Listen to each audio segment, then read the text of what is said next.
देखो, satellite DNA को समझने से पहले हमें रेपिटेटिव डीएनए को समझना होता है। और रेपिटेटिव डीएनए होता क्या है कि जो हमारा एक डीएनए सेगमेंट है, उसमें कोई एक पर्टिकुलर सीक्वेंस बार बार डीएनए में दिखाई देता है। उसी डीएनए को हम रेपिटेटिव डीएनए कहते हैं। और जो वो सीक्वेंस रिपीट होता है, हम उसे रिपीटिंग यूनिट या सिर्फ रिपीट कहते हैं। जैसे ये देखो, पहले एग्जाम्पल को मैं थोड़ा जूम करूँ तो यहाँ पे हमें बार बार A T T, A T T, A T T, A T T, A T T, A T T, A T T, A T T repeat होता दिख रहा है। इसीलिए तो ये जो पूरा डीएनए है, इसे हम रिपीटिंग डीएनए कह देंगे और ए टी टी इसका रिपीट होगा।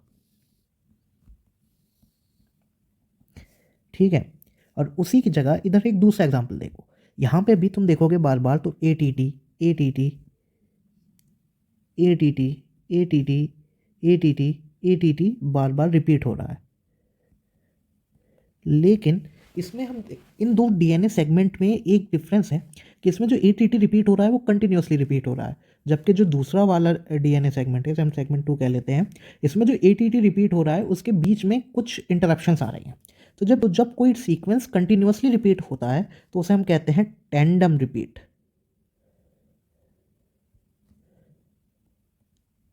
क्योंकि हमारे काम का है टेंडम रिपीट, तो मैं इसकी एक बार डेफिनेशन लिख देता हूँ। टेंडम रिपीट का क्या मतलब होता है? Continuous repeating of a sequence without any interruptions। बस हमें सिर्फ इतना ही काम का था सैटेलाइट डीएनए का बैकग्राउंड पढ़ने के लिए। अब हम अपने मेन टॉपिक सैटेलाइट डीएनए पे जंप कर सकते हैं। देखो, सैटेलाइट डीएनए को समझने के लिए उसकी डिस्कवरी समझनी ज़रूरी है। और बेसिकली ये खाली डिस्कवरी नहीं है, ये एक तरीका है जिससे हम लैब में सैटेलाइट डीएनए को आइसोलेट कर सकते हैं दूसरे डीएनए से। तो हुआ क्या था कि साइंटिस्ट ने नॉर्मल जो एक प्रोसीजर होता है, उन्होंने पहले एक सेल लिया, ठीक है, फिर उसमें जैसे हम बायोटेक्नोलॉजी में पूरा प्रोसीजर पढ़ते हैं, उससे बहरहाल डीएनए आइसोलेट कर लिया। हम बायोटेक में तो डीएनए को रेस्ट्रिक्शन एंजाइम से कट कर देते थे, पर यहाँ पे उन्होंने वो नहीं किया। इसका उन्होंने सीजियम क्लोराइड डेंसिटी बेस्ड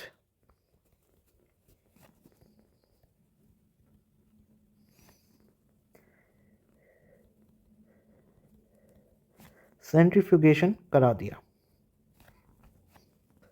और बस एक रिमाइंड करा दूं कि caesium chloride based density centrifugation आपकी मॉलिकुलर बेसिस ऑफ इनहेरिटेंस में मेजल्सन एंड स्टॉल एक्सपेरिमेंट में भी दिया हुआ है, जिसमें नाइट्रोजन 14 का यूज़ करके बेसिकली डीएनए का सेमी कंजर्वेटिव नेचर प्रूफ किया जाता है।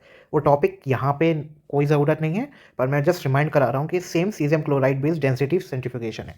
तो जब हमने इस डीएनए का सेंट्रीफ्यूगेशन कराया तो हमें टेस्ट ट्यूब में कुछ इस तरीके के बैंड्स मिले। एक बैंड मिला जो ऊपर था और एक बैंड मिला जो इससे थोड़ा नीचे था। और जब हमने इसका एक ग्राफिकल एनालिसिस किया तो हमें कुछ इस तरीके का दिखा।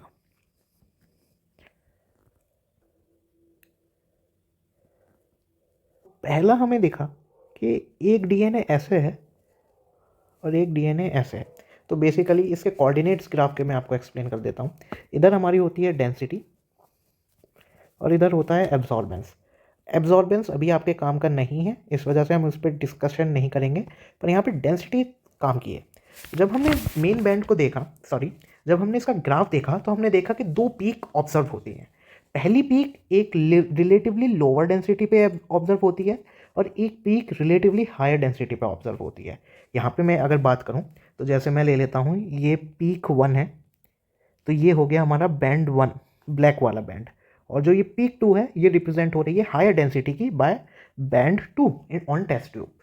तो इससे में इतना याद रखना है आपको कि हमें दो पीक मिलती हैं, एक लो डेंसिटी की पीक ग्राफ में नीचे है पर टेस्ट ट्यूब में ऊपर है, और हाई डेंसिटी की पीक ग्राफ में हाई है पर टेस्ट ट्यूब में नीचे मिलेगी हमें। बस आपको इतना याद रखना है। तो उसमें हुआ क्या, जो ये हमें लोअर पीक मिली लोअर डेंसिटी की, हमने इसे एक नाम दिया सैटेलाइट। अब ये सैटेलाइट इसका नाम क्यों पड़ता है? तो बात यह है कि जब हम इसका मतलब यही जैसे आपको एक बैंड मिला टेस्ट ट्यूब में, या फिर आप इसे जब डीएनए फ्रेगमेंट्स को मतलब जेल इलेक्ट्रोफोरेसिस वगैरह टाइप की टेक्निक में भी यूज़ करते हो, तो ये जो बैंड फॉर्म होते हैं इन्हें सैटेलाइट कहते हैं। ये और हमने इसी यहाँ पे इसीलिए ये जो डीएनए हमें मिला हमने उसे नाम दिया सैटेलाइट डीएनए स्पेसिफिकली, क्योंकि बात ये थी जो बल्क डीएनए था वो तो हमें मिल गया, ये वाला बल्क डीएनए था, लेकिन जो ये दूसरा बचा हुआ डीएनए था इसे हमने एक स्पेशल नाम दिया जो कि सैटेलाइट डीएनए था। अब सैटेलाइट डीएनए का इससे हमें एक बात पता चलती है कि इसकी लोअर डेंसिटी होती है,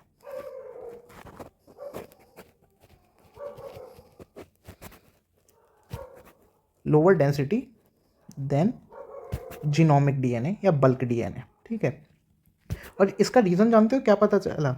इसका ये पता चला कि सैटेलाइट डीएनए जो होता है वो एटी रिच होता है, बट जीसी कंटेंट इसमें लेस होता है, इसीलिए इसकी जो डेंसिटी है वो भी कुछ लोअर रहती है। अच्छा, अब हमने जब इसके बारे में थोड़ा और पढ़ा तो हमें एक और बात पता चली कि सैटेलाइट डीएनए जो होता है एक्चुअली में हाईली रेपिटेटिव होता है।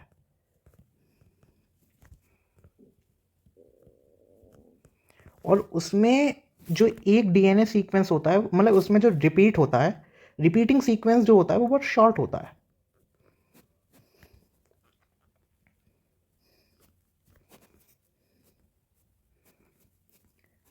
और अगर यही जो रिपीट है ये कंटिन्यूसली रिपीट करे जाएं तो वो शॉर्ट टेंडम रिपीट भी कहलाते हैं, जैसे हमने ऊपर टेंडम कॉन्सेप्ट में पढ़ा था। बेसिकली तो हम सैटेलाइट डीएनए को इतना जान चुके हैं कि lower density than genomic DNA होता है, जीनोमिक डीएनए ये 80 रिच होता है, जीसी कंटेंट इसमें पुअर होता है, और ये हाईली रेपिटेटिव होता है। और इसकी एक और बात हमें पता चली कि ये हेटेरोक्रोमेटिन में आता है, मतलब हेट्रोक्रोमेटिन के अंदर आता है। हेट्रोक्रोमेटिन से हमें क्या पता चलता है? पहला, ये हम अगर इसे क्रोमोसोम पे देखना चाहेंगे तो ये ऑन क्रोमोसोम ये हाईली कंडेंस स्ट्रक्चर मतलब बैंड्स दिखेंगे इसके।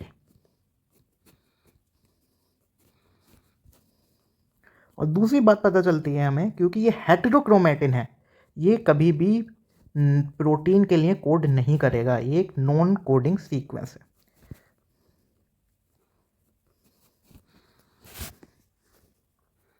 तो मैं सैटेलाइट डीएनए को कुछ इस तरीके से डिफाइन कर सकता हूं।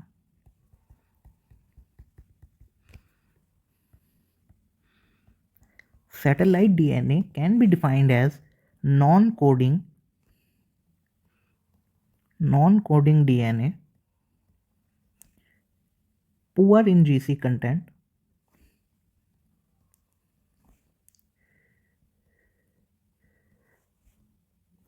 that repeats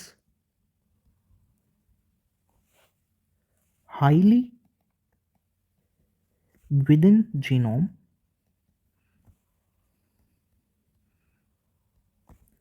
as short repeats या repeating unit। देखो यहाँ पे थोड़ा कंफ्यूज मत होना, ये वाला जो रिपीट है ऊपर वाला, ये रिपीट सिग्निफाई करता है जो मतलब वर्ब है रिपीट्स, किसी चीज़ का रिपीटिशन होना, और यहाँ पे शॉर्ट रिपीट्स का मतलब है रिपीटिंग यूनिट। देखो सैटेलाइट डीएनए की क्लासिफिकेशन और लोकेशन हम क्रोमोसोम पे जानते हैं, तो इसके लिए मैं एक बार पहले क्रोमोसोम थोड़ा बना लेता हूँ। ठीक है, तो मैंने क्रोमोसोम बना लिया है, और इससे पहले कि हम मेन टॉपिक शुरू करें कुछ बातें बतानी है। पहली ये कि ये जो क्रोमोसोम के एंड होते हैं इन्हें हम कहते हैं टीलोमेयर्स, और इसी रीजन को हम कहते हैं टीलोमेरिक रीजन। ठीक है, और जो क्रोमोसोम का सेंट्रल पार्ट होता है ये वाला, इसे हम कहते हैं सेंट्रोमेरिक रीजन।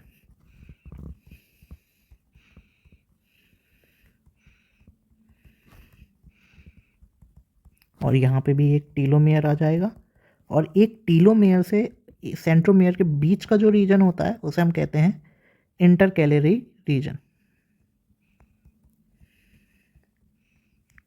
उस रीजन को हम कहते हैं, मैं इसे थोड़ा यहाँ लिख देता हूँ, उस रीजन को हम कहते हैं इंटर कैलरी रीजन। देखो अब इन्हीं रीजन पे कहीं ना कहीं different type of satellite DNA located होते हैं। तो पहले अब हम पढ़ लेते हैं सैटेलाइट डीएनए की क्लासिफिकेशन का क्या बेसिस क्या है।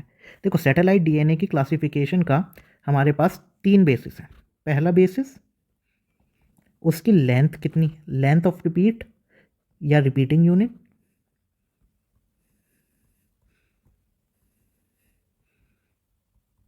Size of repeating unit.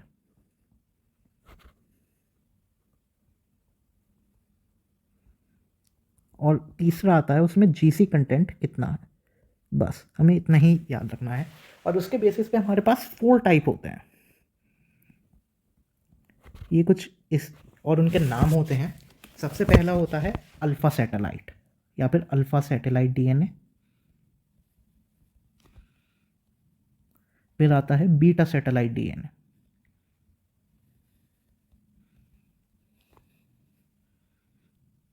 और फिर आता है हमारे पास फिर आता है माइक्रो सैटेलाइट फिर आता है माइक्रो सैटेलाइट और फिर आता है मिनी सैटेलाइट। ठीक है, अब देखो सबसे पहले हम शुरू करते हैं अल्फ़ा सैटेलाइट से। तो अल्फ़ा सैटेलाइट, मैं अब इनकी पोजीशन तुम्हें क्रोमोसोम पे मार्क करके बताऊंगा और मैं ब्लैक कलर यूज़ करने वाला हूँ सैटेलाइट डीएनए को दिखाने के लिए। तो इसे कंफ्यूज मत होना मैं रीजन से जब दिखाऊं। तो ये जो हमारे पास सेंट्रोमियर का रीजन होता है, यहाँ पे अगर कोई सैटेलाइट डीएनए मिलेगा तो ये होता है हमारे पास अल्फ़ा सैटेलाइट। ठीक है, ये कहाँ पाया जाएगा, सेंट्रोमेरिक रीजन पे।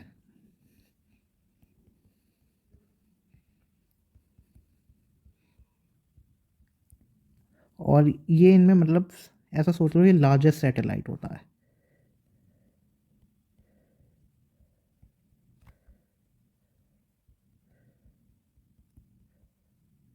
क्योंकि इसमें अबाउट 171 बेस पेयर्स होते हैं। फिर उसके बाद आप जो बीटा सैटेलाइट होता है ना, वो एक्चुअली में इसके सराउंडिंग कुछ इस तरीके से जो हमें सैटेलाइट डीएनए दिखता है उसे हम बीटा सैटेलाइट कहते हैं। और ये वाला स्पेस कहलाता है हमारे पास पेरी सेंट्रोमेरिक स्पेस। तो मैं थोड़े से ऐसे दिखा देता हूँ। ये हमारे पास आया बीटा सैटेलाइट। ये कहाँ मिलेगा, पेरी सेंट्रिक रीजन में।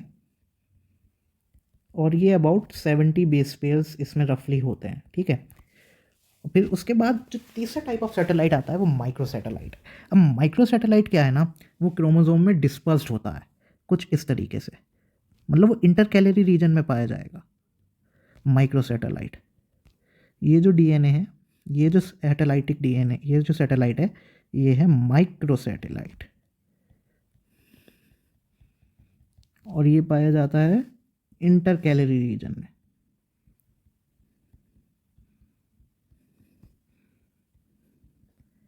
और ये सबसे छोटा होता है, स्मॉलेस्ट, अबाउट 2 बेस पेयर का होता है सिर्फ। और ये इसका एक और बात है, क्योंकि इंटरकैलरी रीजन में पाया जाता है इसी वजह से हम इसे कह देते हैं ये डिस्पर्स्ड ऑल ओवर क्रोमोसोम।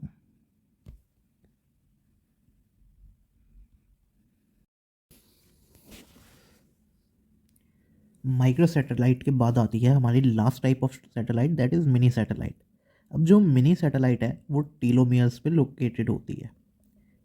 और ये जो होती है सैटेलाइट, इसका जो साइज़ होता है वो 10 बेस पेयर से 100 बेस पेयर के अराउंड होता है।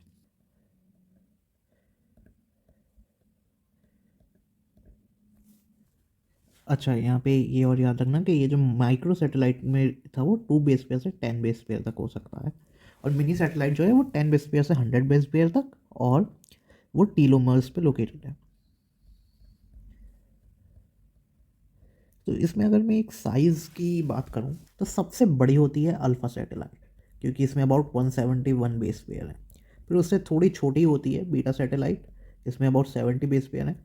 और फिर आती है मिनी सैटेलाइट, जिसमें मतलब 10 टू 100 कम ही होते हैं, मतलब 60-50 बेस पेयर तक हो सकते हैं।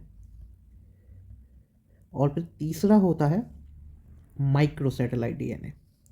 अच्छा, एक बात समझो कि जो डीएनए जितना छोटा होगा उसमें इतनी जल्दी म्यूटेशन हो सकता, और जितना उसमें म्यूटेशन होगा मतलब वो उतना पॉपुलेशन में वेरी कर सकता है। एक बात ये इन्फर कर सकते हैं कि रिपीट्स इन सैटेलाइट डीएनए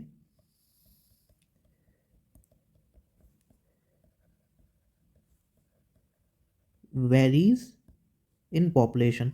ऐसा क्यों? क्योंकि वो छोटे होते हैं डीएनए सीक्वेंसेस, और जितना छोटा डीएनए सीक्वेंसेस उतनी आसानी से उसमें म्यूटेशन हो सकता है। और इसी वजह से हम सैटेलाइट डीएनए को यूज़ करते हैं फिंगरप्रिंटिंग में, डीएनए फिंगरप्रिंटिंग में। इसीलिए हम यूज़ करते हैं सैटेलाइट डीएनए को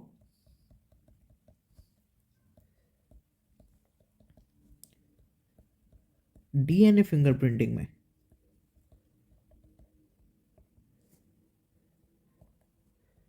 और इसमें भी जो मोस्ट प्रिफर्ड होता है हमारे पास वो होता है माइक्रो सैटेलाइट, क्योंकि इसमें सबसे छोटा है, बहुत ज़्यादा वेरिएबिलिटी होगी, और प्रैक्टिकली भी उसे आइसोलेट करना, उसे एनालाइज करना आसान है उन सैटेलाइट डीएनए के मुकाबले जिनमें ज़्यादा बेसिस हैं।